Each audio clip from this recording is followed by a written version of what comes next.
Telugu digital media network లో political కేటగిరీలో number 1 కేవలం 72 గంటల్లో 1,50,00,000 వ్యూస్ పైగా పాపులర్ టీవీ నెట్వర్క్. కేసీఆర్ లాంటి ఉద్దుండ నాయకుల్ని తెలంగాణ ప్రజలు ఓడించారు. జగన్ ఎంత అని చెప్పేసి టీడీపీ నాయకులు చెప్తున్నారు.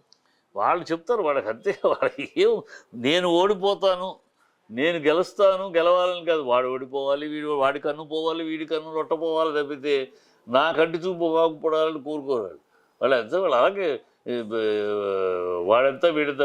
నువ్వెంత నువ్వెంత రామారావు, నువ్వు ఎప్పుడన్నా క్రియేటర్వా? నువ్వు ఎప్పుడన్నా ఏదన్నా సృష్టించావా?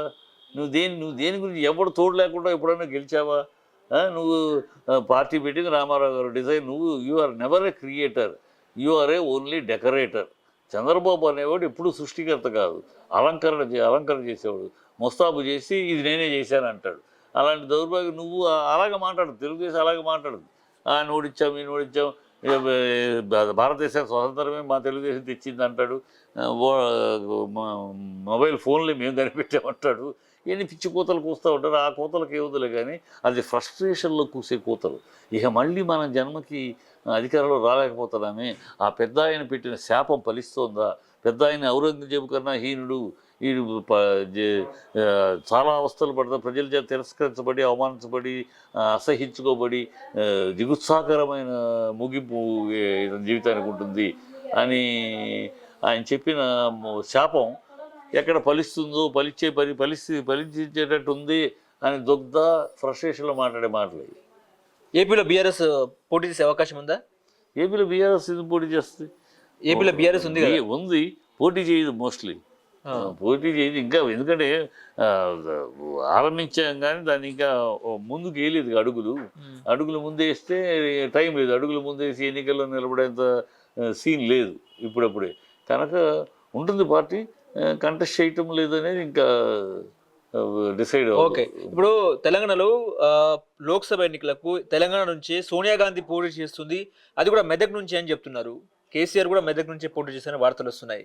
ఎట్లా చూస్తారండి? గెలిచే అవకాశం ఉందా సోనియా గాంధీ? సోనియా గెలిచే అవకాశం ఎక్కడ ఉందా? సోనియా గాంధీ అక్కడ యూపీలోనే వాళ్ళ సొంత చోట్లోనే ఓడించారు జనాలు. సోనియా గాంధీ వీళ్ళు ఇప్పుడు చెప్పడం సోనియా గాంధీ ఎవరమ్మా? ఏంది సోనియా గాంధీ? ఏంటి ఈ రాష్ట్రానికి ఏం చేసిందని తెలంగాణ సోనియా ఇచ్చిందా? తంతే ఇచ్చింది. ఇవ్వకపోతే తంతారు, జనాలు రోడ్డు మీద లాగి తంతారంటే ఇచ్చింది. 32 అపోజిషన్ పార్టీస్ ఏకం చేయగలిగితే కేసీఆర్ కూర్చొని ఢిల్లీలో కూర్చొని 32 పార్టీలు ఏకం చేస్తే ఈ ఆఖరి రోజు ఇచ్చేదైతే ఎప్పుడో ఇచ్చేది. చిత్తశుద్ధి ఉంటే ఆఖరి రోజు పార్లమెంట్ ఆఖరి రోజు దాకా తోసుకొచ్చి ఇక తప్పని పరిస్థితులు ఇవ్వకపోతే మన ఆంధ్రాలో అడుగు పెట్టలేము.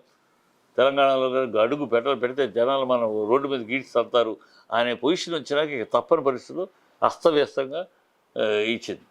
అది వాళ్ళు ఇవ్వటం కాదు, ఇప్పించుకున్నాం బలవంతంగా. వాళ్ళు పిచ్చి వేషాలు వేయకుండా తంతారు జనాలని. అంటే తప్పని పరిస్థితుల్లో భయపడి ఇచ్చారు. వాళ్ళేమి ఇచ్చేటప్పుడు ముందే ఇవ్వాలి. ఇవ్వలేదే. ఇవన్నీ గాలి మాటలు. రేవంత్ రెడ్డి పాలనకు ఎన్ని మార్కులు ఇస్తారు?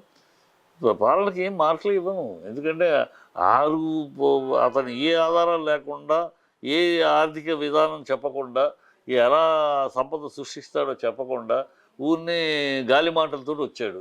ఈ గాలి మాటలు ఇప్పుడే ఉంది, గాలి మాటలు కాదు, నిజంగా చేస్తాడనేది చూడాలి. 100 రోజులు అయినా చెప్తా. కానీ మీరు ఎందుకు ప్రభుత్వం కూలిపోతుంది అని చెప్తున్నారు పదే పదే? ఎందుకంటే వాళ్ళ దీన్ని కాపాడుకోవడానికి లేదు. బీజేపీ వాళ్ళ డిఎన్ఏ, కాంగ్రెస్ యొక్క డిఎన్ఏ. మీరు 50 ఏళ్ళ చరిత్ర చూడండి, కాంగ్రెస్ చరిత్ర. వాళ్ళ డిఎన్ఏ అది. ఒక్క ప్రభుత్వం వచ్చినాక వాళ్ళ గ్రూపులు కట్టటాలు, గొడవలు పట్టాలు, వాళ్ళ గాంధీ భవన్ తగలబెట్టుకుంటారు, వాళ్ళలో వాళ్ళు కొట్లాడుకుంటారు, వాళ్ళలో వాళ్ళు చిరిగి డిఎన్ఏ.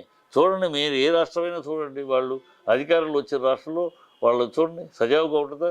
గ్రూపులు లేని పాలన చెప్పండి. వాళ్ళది ఎక్కడ అధికారంలో వచ్చినా గ్రూపులు తయారైపోతారు. వాళ్ళు మాది ప్రజాస్వామ్యం, వికృత ప్రజాస్వామ్యం. వాళ్ళ దాంట్లో వికృతం. పైనవాడి కాలు లాగు, కిందవాడి నెత్తిరెక్కు. పైన ఉండేవాడి కాలు లాగుతాడు, కిందవాడి నెత్తిని కాలు పెడతాడు. ఇది కాంగ్రెస్ లక్షణం. కనుక కాంగ్రెస్ వాళ్ళ డిఎన్ఏ కనుక మేము చెప్తున్నాం. వాళ్ళు ఎందుకంటే ఇప్పుడు 64 మందిలో 60 మంది మేము మంత్రికి అర్హులు అంటున్నారు. మేము 14 మంది ఆల్రెడీ సీఎం అర్హులు అన్నారు. అందులో ఒకడు అయ్యారు ఆఖరికి. ఈ డిసప్పాయింటెడ్ 13 మంది ఉన్నారు. 64 మందిలో 60 మంది మేము మంత్రులు అర్హులు అంటున్నారు. మంత్రులు 18 మందికే ఇవ్వగలరు. ఇంకేదో ఆ పోస్ట్ ఈ పోస్ట్ సాటిస్ఫై చేసినా ఇంకో 12 మంది 30 మందికి ఇస్తారు. మిగతా 30 మంది 34 మంది వాళ్ళలో మొదలవుద్ది. ఒక వెంకటరెడ్డి గ్రూప్ స్టార్ట్ అవుద్ది, ఒక జానారెడ్డి గ్రూప్ స్టార్ట్ అవుద్ది, ఒక కోమటిరెడ్డి శ్రీధర్ బాబు మొదలవుద్ది, కోమటిరెడ్డి వెంకటరెడ్డిది ఒకటి గ్రూప్ మొదలవుద్ది.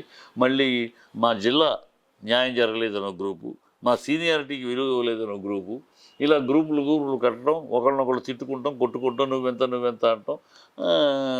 గాంధీ పోతారు వాళ్ళు జరిగిన చరిత్ర జరుగుతుందని చెప్తున్నాం. ఎందుకంటే అన్నామంటే అదే రాజశేఖర్ రెడ్డి ఉంటే ఈ మాట అనేవాళ్ళం కాదు. రాజశేఖర్ రెడ్డి ఉంటే కంట్రోల్ చేయగలిగే కమాండ్ ఉంది. ఎందుకంటే అతను మొదటి నుంచి పార్టీలో ఉన్నాడు కనుక పార్టీలో కమాండ్ ఉంది. ఇతను నిన్నగాక మొన్న వచ్చాడు. ఆల్రెడీ ఉత్తమ్ కుమార్ రెడ్డి చెప్తున్నాడు, నేను సుదీర్ఘంగా ప్రెసిడెంట్గా ఉండి పార్టీని అలా కట్టి పట్టుకోబట్టే కదా ఇవాళ పోటీలో నిలబడగలిగాం. అలాగే బట్టి విక్రమ నేను అసెంబ్లీలో పోరాడి నిలబడబట్టే కదా పార్టీ నిలబడింది. లేకపోతే ఆంధ్రలో ఉన్నట్టు మూసుకుపోయేది కదా, ఆంధ్రలో లీడర్షిప్ లేకపోబట్టే కదా మూసుకుపోయింది. సో మేము నిలబడి కాపాడుకున్నాం పార్టీని. ఇవాళ వచ్చాడు, అందులో ఒకరికి వాళ్ళ కనుక ఇచ్చారు. సో రేపు ఇతను ఉత్తమ్ కుమార్ గారు మీరు ఆగాలి అంటే నువ్వెవడైనా నాగమంటారికి అంటాడు ఉత్తమ్ కుమార్. నువ్వు వెంకటరెడ్డిని అనగలడా? వెంకటరెడ్డి మర్చిపోతాడా? వెంకటరెడ్డి అవమానకరంగా మాట్లాడింది హెడ్ కానిస్టేబుల్ ఎస్ఐ మాట్లాడాడు కదా, మా ఐపీఎస్ మర్చిపోతాడా? వెంకటరెడ్డి అంత పరాభవాన్ని సమయం చూసి కొడతాడు. వీళ్ళందరూ తెలిసిన చరిత్ర. అందుకని చెప్తున్నా, మాకేమి వాళ్ళు సజావుగా చేసి 100 రోజుల్లో వాళ్ళ ప్రామిసులు ఫుల్ఫిల్ చేసి సజావుగా చేస్తే ఏమీ ఆక్షేపణ లేదు. బ్రహ్మాండంగా చేయనివ్వండి. మేము ఒక 5 ఏళ్ళు వాళ్ళ పేరు ఇంకా భూస్థాపితం 5 ఏళ్ళ పరిపాలనలో వాళ్ళు ఎంత అవస్థలు పడతారో, ఎంత అవమానపడతారో, ప్రజల చేత ఎంత చిత్రీకరించబడతారో మాకు భవిష్యత్తు చూడగలుగుతున్నాం. కనుక మాకేం భయం లేదు. వాళ్ళని దింపాలని మాకు లేదు. వాళ్ళే దిగిపోతారు. వాళ్ళ మీద వాళ్ళే రాళ్ళు వేసుకుంటాం. వాళ్ళ గాంధీ భవన్ తగలబెట్టుకుంటూ ఎన్నోసార్లు చూసాం. మొన్న టికెట్లప్పుడు కూడా చైర్లు ఫర్నిచర్లు ఎరగొట్టడం చూసాం. కనుక ఆ లెక్కలో చెప్తున్నాం. వీళ్ళు 3 నెలల ముచ్చటే ఈ ఎన్నికలు అయ్యే వరకు, ఎంపీ ఎలక్షన్స్ అయ్యే వరకు పైనుంచి ఓదారుస్తారు.